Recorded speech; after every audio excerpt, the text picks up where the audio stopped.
Hello. Hello আপা, আমি রানু। দীপু কেমন আছে? ভালো আছে, এখন কিছুটা সুস্থ। ও কি এখন কাউকে চিনতে পারছে? ও তো রাতারাতি ভালো হবে না রানু। তোমার স্বামীর লোকজন ওকে মেরে ফেললে ওর জন্য কষ্ট কম হতো। আপা, আমি আপনার কাছে আবারও ক্ষমা চাচ্ছি, কিন্তু আপা বলেন আমার দোষটা কি? আমি তো ওকে কোনো লোভ দেখাইনি। আমি সেটা জানি না, তুমি সেটা ভালো বলতে পারবে। আপা, আমি এখন রাখছি, তবে আমি আবারও কিন্তু আপনাকে ফোন করে বিরক্ত করব। দীপুর জন্য সত্যি মনটা খুব খারাপ লাগছে। শোনো রানু, দীপুর জন্য তোমার কোনো কিছু না হলে আমি বেশি খুশি হতাম। আপা আমি রাখছি।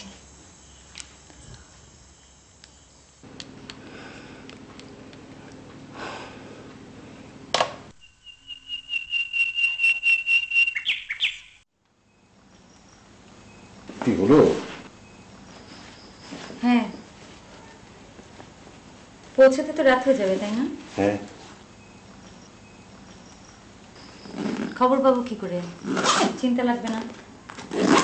কেন চিন্তা হবে কেন?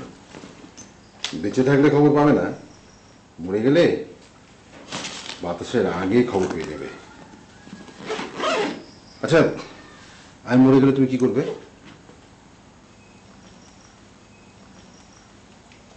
মরবে কেন?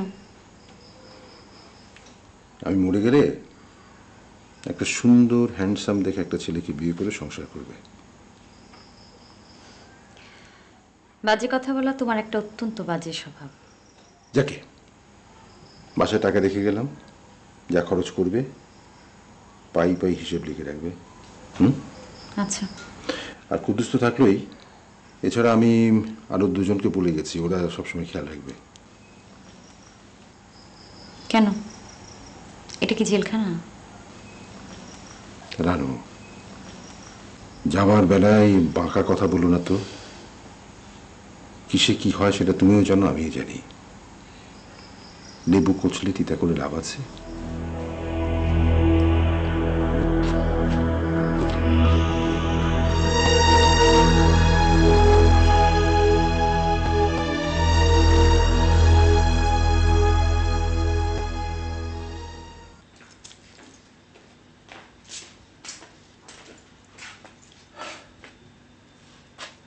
মা, মা আমি বিদেশে যাচ্ছি। কোথায়? কোন মল্লুকে? চীন দেশে, চীনে যাচ্ছি। হ্যাঁ, ও রানু, তোর কপাল ভাঙলো রে।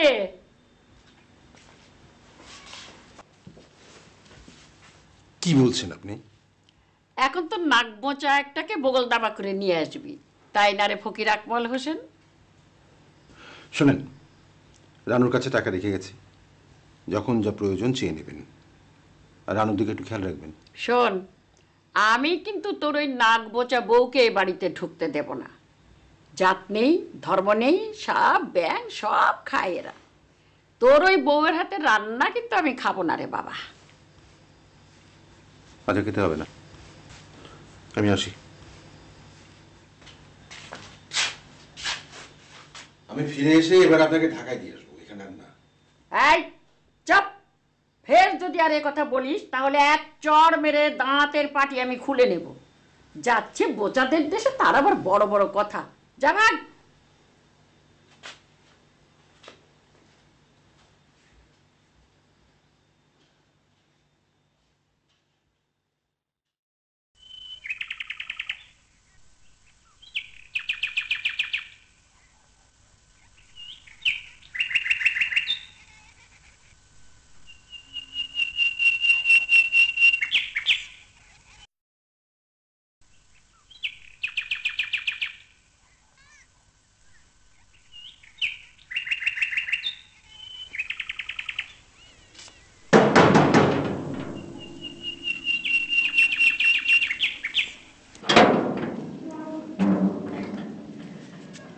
এটা আকমল হোসেনের বাড়ি?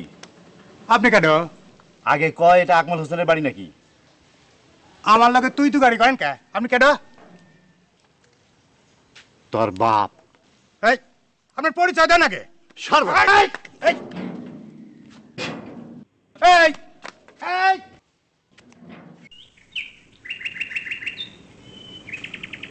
ওই ওই বলো খারাপ না এই কেডা রে এই এই কি করো আজব কারবার কি করেন কেডা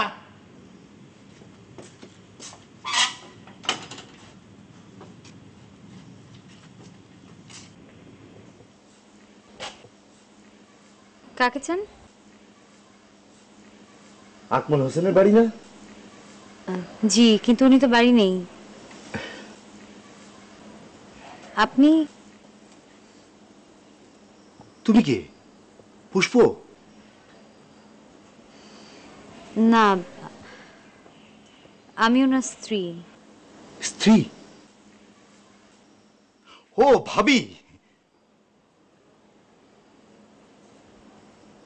আপনি কে?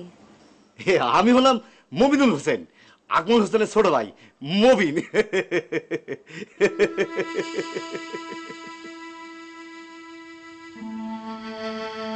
আপনি ওর ছোট ভাই, কিন্তু আমি তো জানতাম ওরা দু ভাই। আরেক বোন ছিল, সে তো ছোটবেলায় মারা গেছে। ছোট ভাবি নিশ্চয়ই এটাও শুনছেন যে আপনার শ্বশুর আইন মোতাবেক এবং জানা মতে দুইখান বিবাহ করছিলেন। আমি সেই দ্বিতীয় ঘরের প্রথম সন্তান মবিনুল হোসেন। ও, বড় ভাইজান দেখছি আব্বাকে খুব বড় ধরনের সম্মান দেখাইছেন। মানে? মানে আব্বা যা যা করছেন তার অনেক কিছু তিনিও করছেন। আমরা সাদাসিধা মানুষ, একভাবে জীবন পার কইরা দিলাম। বিলাসিতার কোনো সুযোগ নেই আমার জীবনে। ছোট ভাবি কি আমার কথায় বিরক্ত হচ্ছেন? না। আপনি কি কারণে এ বাড়িতে এসেছেন সেটা তো বললেন না। এইটা আপনি কি কথা কোন ছোট ভাবি? বড় ভাইয়ের বাড়িতে ছোট ভাই বেড়াতে আসবে, তার জন্য কি কারণ লাগবে? বলেন, কারণ লাগবে? না, ঠিক আছে। আপনি কি খাবেন, চা না কফি? দেন, কফি দেন। যার যেটা কম থাকে সেটার প্রতি আকর্ষণ থাকে বেশি। এই চা খেতে খেতে বিতৃষ্ণা ধরে গেছে। আপনি বসুন, আমি নিয়ে আসছি। ছোট ভাবি, জি? আমি কিন্তু নাস্তা খেয়ে বিদায় হব না। ভাইজান চীন দেশ থেকে না ফেরা পর্যন্ত আমি এই বাড়িতেই থাকবো। আপনি এক সপ্তাহ বাড়িতে থাকবেন? যে বড় আম্মা তো শুনছি এখানেই আছেন। হ্যাঁ, আপনি কি করে জানলেন? আমার লোকজন চারদিকে আছে ছোট ভাবি, সব খবরই রাখি। বড় ভাবির খবরও যেমন পাইছি, পুষ্পর খবরও পাইছি। দেন কফি দেন, বড়তে আসা।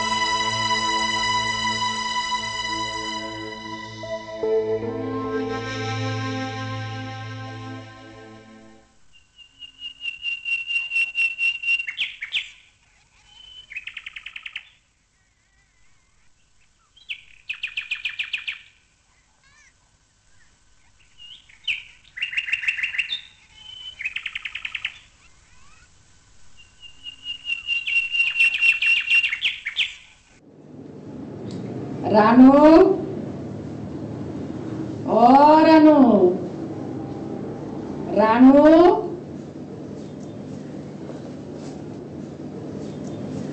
মা, কে এসছে রে রানু? মবিনুল হোসেন। কি নাম বললি? মবিনুল হোসেন। আপনি কি তাকে চেনেন না? কি চাই ও এখানে? কিছু না, বেড়াতে নাকি এসেছে। ওই কাল সাপকে বের করে বাড়ি থেকে। বিদায় করবো কি করে মা? সে নাকি আপনার ছেলে আসা পর্যন্ত থাকবে। ঝাঁটা নিয়ে আয়, ঝাঁটা দিয়ে পিটিয়ে ওকে আমি বাড়ি থেকে বের করবো। মা, আপনি তো আসবেন? আমার একা একা খুব ভয় করছে। লোকটাকে আমার একদম পছন্দ হয়নি। আমি ওর সামনে জীবনেও কখনো যাব না। তুই যেভাবে পারিস ওকে বিদায় কর। কি করে বিদায় করবো? কি করে করবে সেটা তুই জানিস।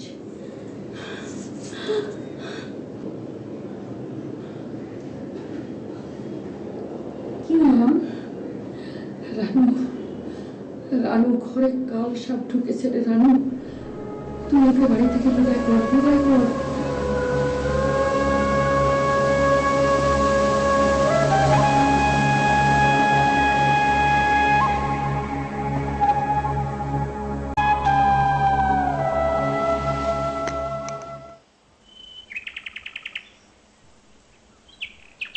শুধু কফি দিলেন ছোট ভাবি?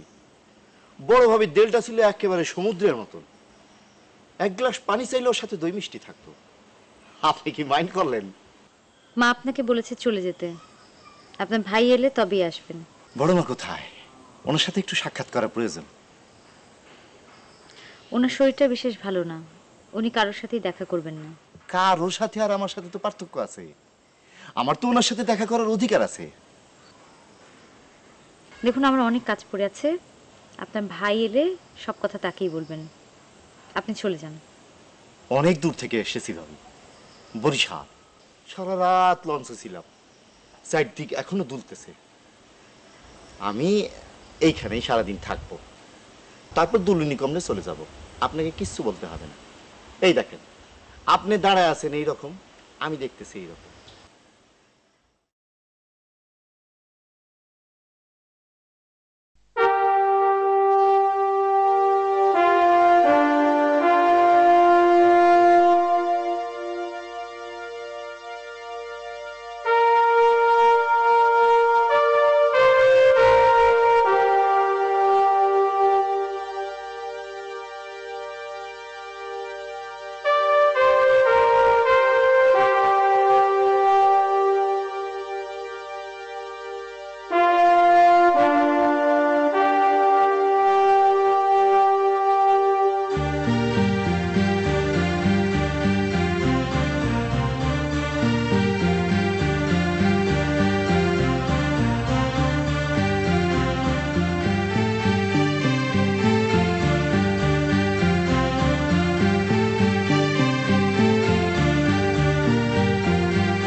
ওই, তার নাম কি রে?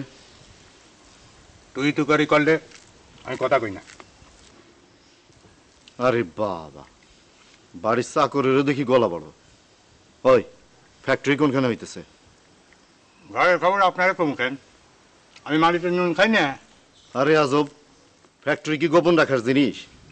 যেইটা গোপন রাখা প্রয়োজন সেইটা গোপন রাখবাটা। আপনার লগে কোনো কথাই কম না, আপনার লোক খুব খারাপ। তোর তো সাহস কম না, আমার কাজ খারাপ। জানোস আমি কে? কেডা? আমি এই বাড়ি আর এই জমিনের মালিক। এখানে যা আছে সব আমার। কেডা আপনি? আকমল হোসেনের ছোট ভাই মবিনুল হোসেন।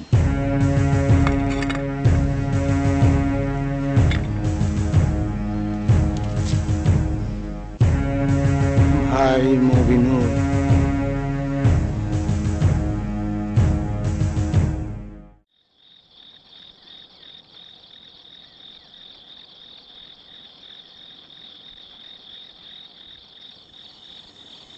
ছোট ভাবি আসবো? না না, আপনি ওখানে থাকেন, আমি আসছি। বাহ, বড় চমৎকার বাড়ি বানিয়েছেন বড় ভাইজান। আমরা সাদা সিধা মানুষ, গেরস্ত করে দিন পার করি। গরিবের ঘর, এক বউ 5 সন্তান। সারাদিন চেঁচামেচি ঝগড়াঝাটি, নরক। বুঝলেন ভাবি, নরক। আপনি তাহলে চলে যাচ্ছেন? চলে যাচ্ছি মানে? আপনি না বললেন আজ রাতে চলে যাবেন? বলেছিলাম, মাথার দুলুনি তো এখনো কমেনি, বরং বেড়েছে। একটা ঘর যদি দেখা দিতেন। এখানে থাকার জায়গা কোথায়?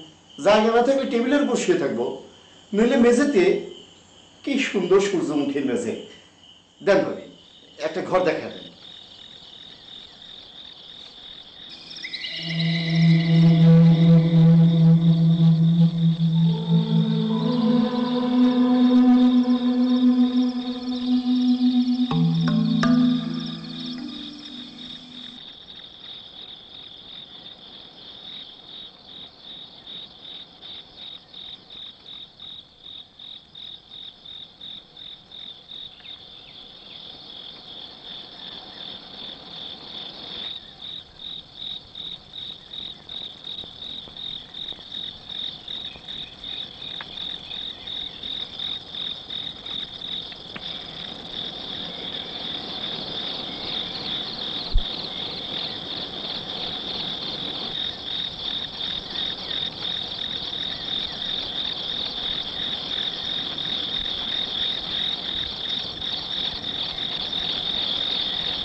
আসসালামু আলাইকুম।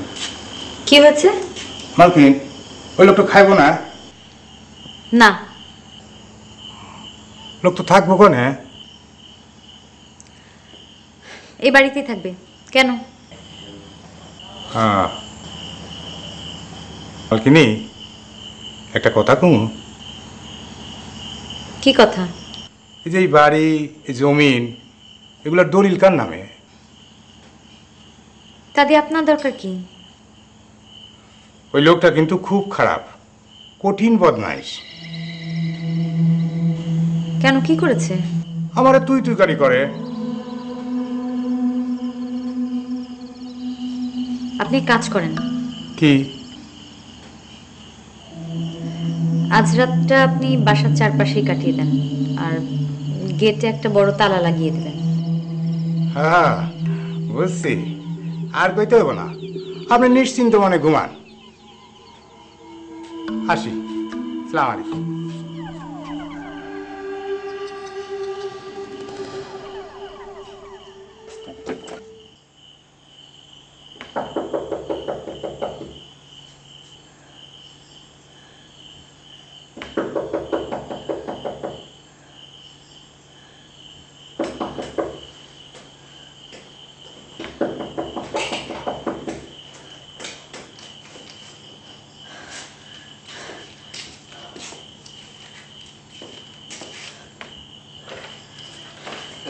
ছোট ভাবি কি ঘুমায় পড়ছিলেন? কি হচ্ছে?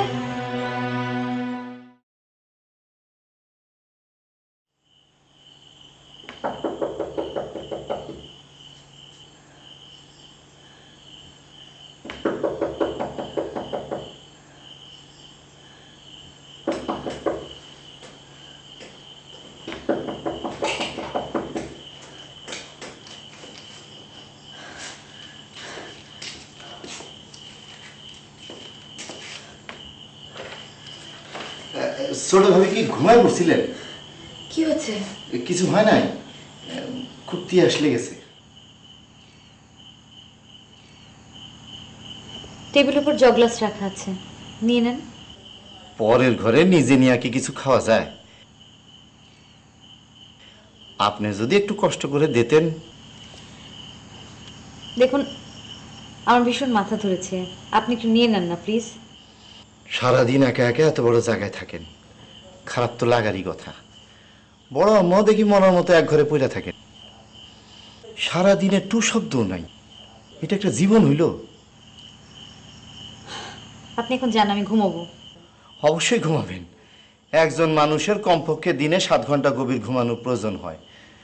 তা ভাবি, একটা কথা বলি। কি কথা? সন্তানাদি হইল ঘরের অলংকার। মনের অহংকার ঘরে সন্তানাদি হোক, দেখবেন পেটে ব্যথা, মাথা ব্যথা সব কই গেছে।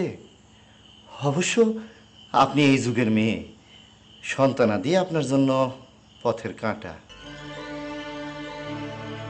আপনি যান, ঘুমোতে যান। যে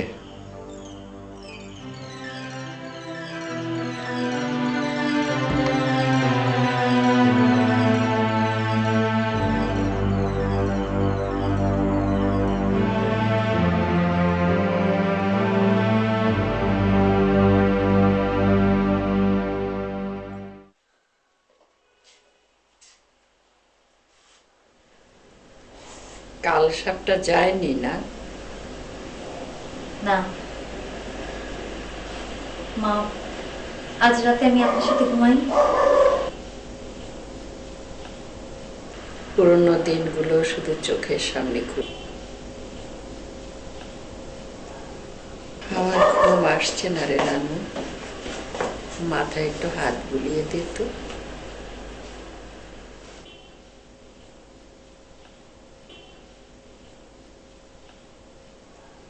মা, আপনি কাঁদছেন?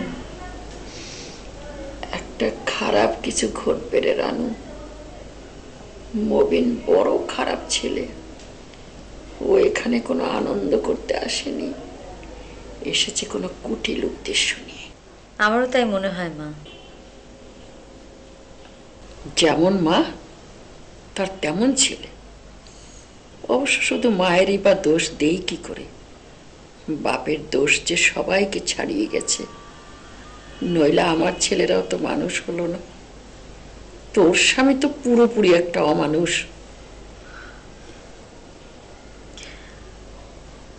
মা, আপনাকে একটি কথা জিজ্ঞেস করি। কি? মা, মবিন সাহেবের মা কি বেঁচে আছেন? না, কবে মরে শাকচুন্নি হয়ে গাছে গাছে ঝুলছে নিশ্চয়। আর আপনার স্বামী, উনি কবে মারা গেছেন? শেষ থেকে শুনে কি করবি? তোকে আমি এই গল্পটা শুরু থেকে বলবো। মনে হয় যেন কালকের ঘটনা, অথচ কত কাল আগে ঘটে গেছে। ওই দিনগুলো যখনই মনে পড়ে, তখনই মনে হয় একটা কালো অজগর এসে আমার বুকে বিষ দাঁত বসাচ্ছে। 15 বছর বয়সে বিয়ে হয়ে স্বামীর ঘরে এসেছিলাম। শ্বশুর শাশুড়ি মারা গেছেন। আমার স্বামী একমাত্র ছেলে, জমিদারের ছেলে। সে জমিদারের সে দিন আর এখন নেই, তবু তার রেশটা রয়ে গেছে পুরো সংসারে। বিশাল বাড়িতে আমার আনন্দে দিন কাটছিল। আমি যেন জমিদার গিন্নি, অথচ আমার বাবা ছিলেন সামান্য গৃহস্থ। তোমার শ্বশুর একদিন গ্রামের রাস্তায় আমাকে দেখে পাগল হয়ে বিয়ের প্রস্তাব পাঠালেন। পরে একদিন বলেছিলেন সে নাকি আমার ঘন কালো চুল, দুধে আলতা গায়ের রং দেখে প্রেমে পড়ে গিয়েছিল। এখন সে গায়ের রঙও নেই, ঘন কালো চুলও নেই। সংসারে আমরা দুজন, টোনাটনির সংসার। বাড়িতে নায়েব কর্মচারী আর আমার নিজের একজন দাসী। কিন্তু সেটা তো সরকার মানতে রাজি না। আমাদের কড়াই গন্ডায় তাই আদায় করতে হবে। হ্যাঁ, না এতদিন পর ফিরে একটু বিশ্রাম নেওয়া দরকার। এসব কথা তো কালও ভাবা যাবে। আমার জীবনে কাল বলে কিছুই নেই, আজকেরটা আজকেই করতে হবে। বাবা যা খুইয়ে গেছে সেটা থেকে রক্ষা করতে হবে নাকি? আপনি তৈরি থাকবেন। আচ্ছা,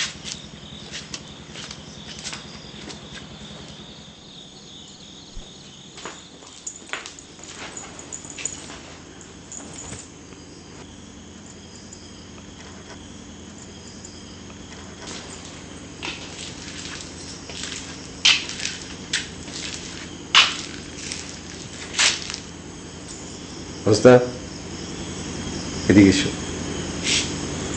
কাছে এসো, তাহলে কিন্তু আমি এখান থেকে সরবো না। আপনি তো দেরি করলেন কেন? শহরে যে আমার আর একটা বউ আছে তাই।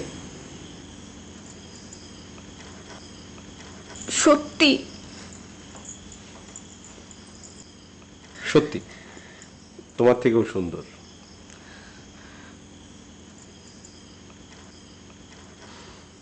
তোমার চোখের কাজলে আর জলে যখন মাখামাখি হয় তোমাকে খুব সুন্দর দেখায়, তাই তোমাকে কাঁদালাম। আপনার বড় কঠিন মন। হ্যাঁ, সরল আবার কঠিন, শুধু তোমার জন্য। এদিকে এসো, এসো।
আমি এখনই চলে আসবো, মন খারাপ করো না। আচ্ছা, আমিও তবে আপনার সঙ্গে যাই। আজ না, পরশু। পরশু তোমাকে নিয়ে আমি শিকারে যাব। আমি শিকারে যাব না। পাখির মৃত্যু আমার খুব খারাপ লাগে। তাহলে আমি একাই যাব। আচ্ছা, আমিও যাব আপনার সঙ্গে, কিন্তু পাখি মারবো না।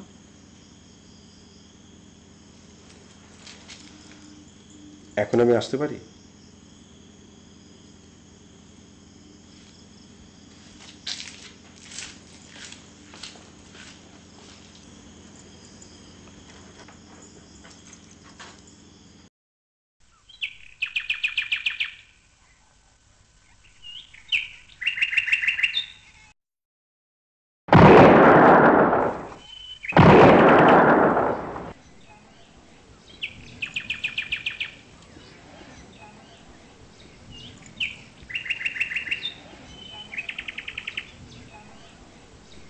মিস হয়ে গেল। পাখিটা ছিল ঘুঘু, বাদামি রঙের পালক। সূর্যের আলো যখন ওর পালকে পড়ে তখন স্বর্ণের মতো চিকমিক করে। আর ওদের লাল রক্ত? আরে ওটা তো শিকার, শিকারের রক্ত তো লাল হবেই। ধরো ধরো। না ধরো না না না, পারবো না। আমি আর ধরো তো। পারবো না। ওই হাত, এই হাতটা এখানে দাও। ইয়েস, এটা এটা এখানে। হ্যাঁ হ্যাঁ হ্যাঁ, দেখো দেখো আকাশে কি সুন্দর সাদা সাদা বক ঘুরে বেড়াচ্ছে। হ্যাঁ, এই টিকার আঙ্গুল ধরো ধরো ধরো। ওই যে দেখো দেখো কি সুন্দর সাদা সাদা বক ঘুরে বেড়াচ্ছে। হ্যাঁ হ্যাঁ, ধরো ধরো ধরো। এই আবার আবার। ওকে, বাহ, বাবা, আরেকটা গুলি করবে? আরে কর, এই যে ধরো ধরো ধরো ধরো ধরো। সে রাতে আমার ঘুম হলো না, মনে হলো কোনো পাখি মার বুকের সন্তানকে যেন আমি খুন করেছি। সারা রাত শুধু কাঁদলাম আর কাঁদলাম। এতটা নরম হলে চলবে? মনটাকে শক্ত করো। জীবনে অনেক যন্ত্রণা আসবে, দুঃখ আসবে, মৃত্যু আসবে, সেটাকে মোকাবেলা করতে হবে না?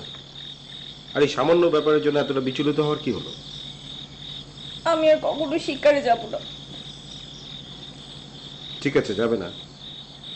আপনিও যাবেন না, আর কখনো পাখি মারবেন না। আচ্ছা, আমি যাব না। এখন ঘুমো ঘুমো।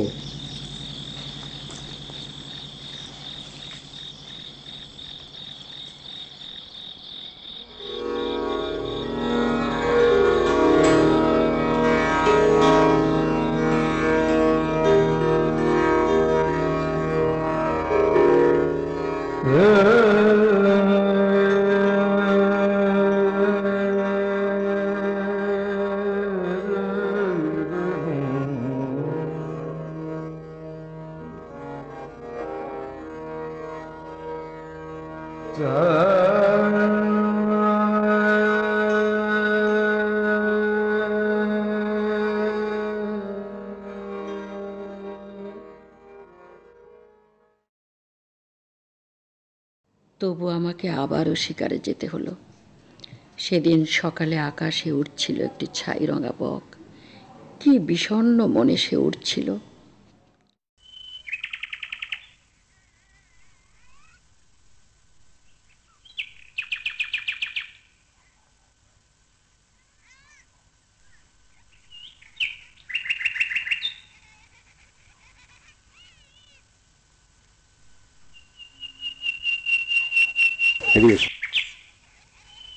দাঁড়াও, দাঁড়াও, এবার না। না আহা, ধরো ধরো ধরো ধরো। না, আহা ধরো, আমি পারবো না। ধরো ধরো ধরো, হাতটা দাও, দাও। হ্যাঁ, এটা দাও। হ্যাঁ হ্যাঁ, ওই যে একটা বক, তার পাশে আরেকটা বক, ওই যে একটা বক। চলো চলো।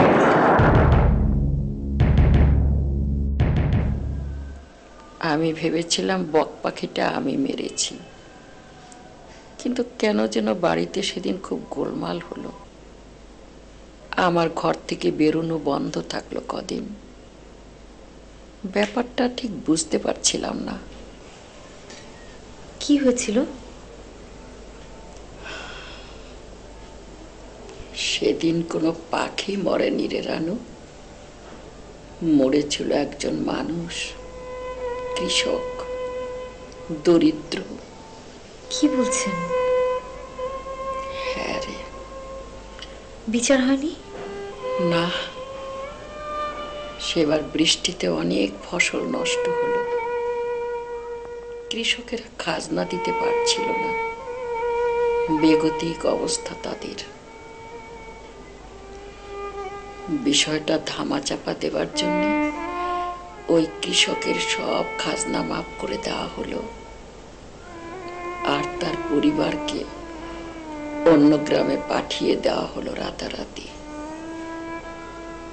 এই গ্রামের কোনো লোক তা জানতে পারল না। আপনি কি করে জানলেন মা? কবে জানলেন? বহু বছর পরে, সে আরেক গল্প। ততদিনে মন আমার অনেক শক্ত হয়ে গেছে। খুনের কথা সারাদিন মাথায় ঘুরে। বলেন না সে গল্পটা শুনি। এ কথা তো কেউ জানে না। তোকে কেন বলছি, কে জানে? হয়তো মৃত্যু কাছাকাছি এসে পড়েছে, তাই মন তাগিদ দিচ্ছে। তুই যদি কোনোদিন বই লিখিস, তাহলে আমার কাহিনীটা লিখিস। আমার কাহিনীর চেয়ে বড় কাহিনী আর নেই রে। মা, ভোর হয়ে এলো, আপনি এখন ঘুমিয়ে পড়েন।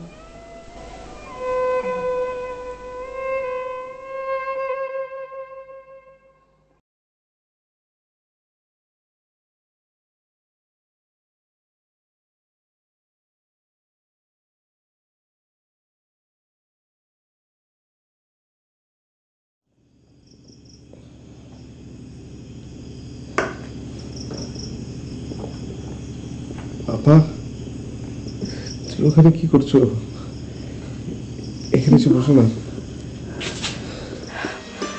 দীপু ভাইয়া, আমাকে চিনতে পেরেছো? চিনবো না কেন? ওকে লোক দুটো এমন ভাবে মারলো না, আমি ভেবেছিলাম আমি বোধহয় সত্যি মরে গেছি। কারা মেরেছে তোমাকে? রানু জানে।